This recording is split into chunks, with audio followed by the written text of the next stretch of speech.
Bullet Sarojini ধারাবাহিকের আজকের পর্বে ধারাবাহিকের শুরুতে আমাদের চ্যাটার্জি বাড়িতে দেখানো হয়। রাগিনী সকলকে বলে যার জন্য এই ফ্যামিলিতে অশান্তি হচ্ছে, ভাঙন ধরেছে, সে এই বাড়ি থেকে বের হবে। এরপর তিনি সরোজিনীকে বের করে দেওয়ার চেষ্টা করে, তখন অর্ণব বাধা দেয় এবং বলে, মা তুমি কেন সরোজিনীকে বের করে দিচ্ছ? ওর তো কোনো দোষ নেই, এতে চলে যেতে হলে আমি এখান থেকে চলে যাব। তখন সরোজিনী বলে, না অর্ণব দা, তুমি কোথাও যাবে না, তুমি এখানেই থাকবে। অর্ণব বলে, না সরোজিনী, আমার জন্য দাবাই বাড়ি থেকে চলে গেছে, তাই আমি এখান থেকে চলে গেলে দাবাই ঠিকই ফিরে আসবে। সরোজিনী বলে, তুমি কেন নিজেকে দোষ দিচ্ছ? এতে তোমার কোনো দোষ নেই। আর মিস্টার চ্যাটার্জি তোমাকে ভুল বুঝছে না, তিনি নিজেকে নিজে দোষারোপ করছেন। উনি ভাবছেন ওনার জন্য হয়তো তুমি আমাকে হারিয়েছো, কিন্তু এটা তো সত্যি নয়, এটা ওনাকে বোঝাতে হবে। আর আগে ওনাকে খুঁজে বের করতে হবে আমাদের। আমরা দুজনেই খুঁজে ওনাকে এখানে নিয়ে আসবো। তার আগে এই বাড়িতে যার জন্য অশান্তি সৃষ্টি হয়েছে তাকে এই বাড়ি ছাড়তে হবে।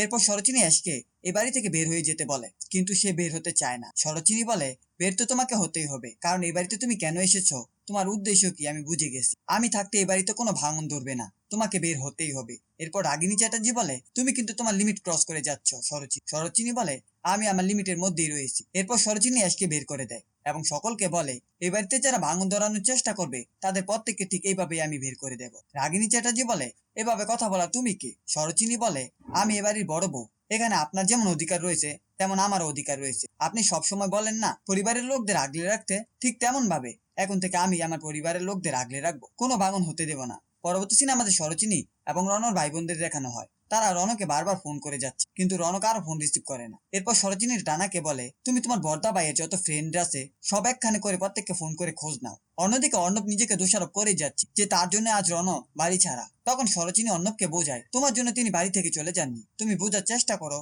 উনি একটা ভুল ধারণা নিয়ে রয়েছেন, ওনাকে সেই ভুল ধারণা আমাদের ভাঙতে হবে, আর তার আগে ওনাকে খুঁজে বের করতে হবে, তুমি সাহায্য করো। এরপর সরোজিনী এবং অর্ণব আলাদাভাবে রনকে খোঁজার জন্য বিভিন্ন জায়গায় যায়। অন্যদিকে রন একটা রুমে বসে ড্রিঙ্কস করছিল এবং কাউকে ফোন করে জানিয়ে দেয়, আমাকে খুঁজে যেন কেউ না পায়। পরবর্তী সিনে আমাদের অর্ণবকে দেখানো হয়, সে রনকে খুঁজছিল, কিন্তু সে না পেয়ে হতাশ হয়ে যায় এবং বলে, আমার জন্য এইসব কিছু হলো, আমি তোকে কথা দিয়েছিলাম দাদা ভাই, তোদের জীবন থেকে অনেক দূরে চলে যাব আমি। পরবর্তী সিনে আমাদের রনকে দেখানো হয়, সে ড্রিঙ্কস করছিল এবং অ্যাশ যে কথাগুলো বলেছিল বাড়িতে, সে কথাগুলো নিয়ে ভেবে চলেছে, এমনকি সে এখনো নিজেকে দোষারোপ করছে। অন্যদিকে সরোজিনী মন্দিরে ছুটে যায় এবং প্রার্থনা করতে থাকে রনকে খুঁজে পাওয়ার জন্য। এরপর মন্দিরে পুরোহিত সেখানে আসে এবং সরোজিনীকে সান্ত্বনা দিয়ে বলে, তুমি ভেঙে পড়ো না, এখান থেকে কেউ নিরাশ হয়ে ফেরেনি, তুমি পুজো করো, দেখবে ঠিক তোমার মনের আশা পূর্ণ হবে। অন্যদিকে রন মনে মনে বলে, আমার জন্য এত কিছু হয়েছে, আমি তোকে কথা দিচ্ছি অর্ণব, তোর সরোজিনীকে তোকে ফিরিয়ে দেবো। শেষ সিনে আমরা দেখতে পাই সরোজিনী দু হাতে প্রদীপ নিয়ে পুজো করতে থাকে, হঠাৎ সে পড়ে যায়। এরপর সেখানে রনর অফিসের একজন লোক আসে এবং সরোজিনীকে দেখে চিনতে পারে। সে লোকটি সরোজিনীকে বলে, আপনি তো আমাদের রণ স্যারের ওয়াইফ তাই না? সরোজিনী বলে, হ্যাঁ, কিন্তু কেন বলুন তো? তখন ওই লোকটা বলে, আপনি এখানে এরকম করে আসেন কেন, তাই জিজ্ঞেস করলাম, কিছু কি হয়েছে?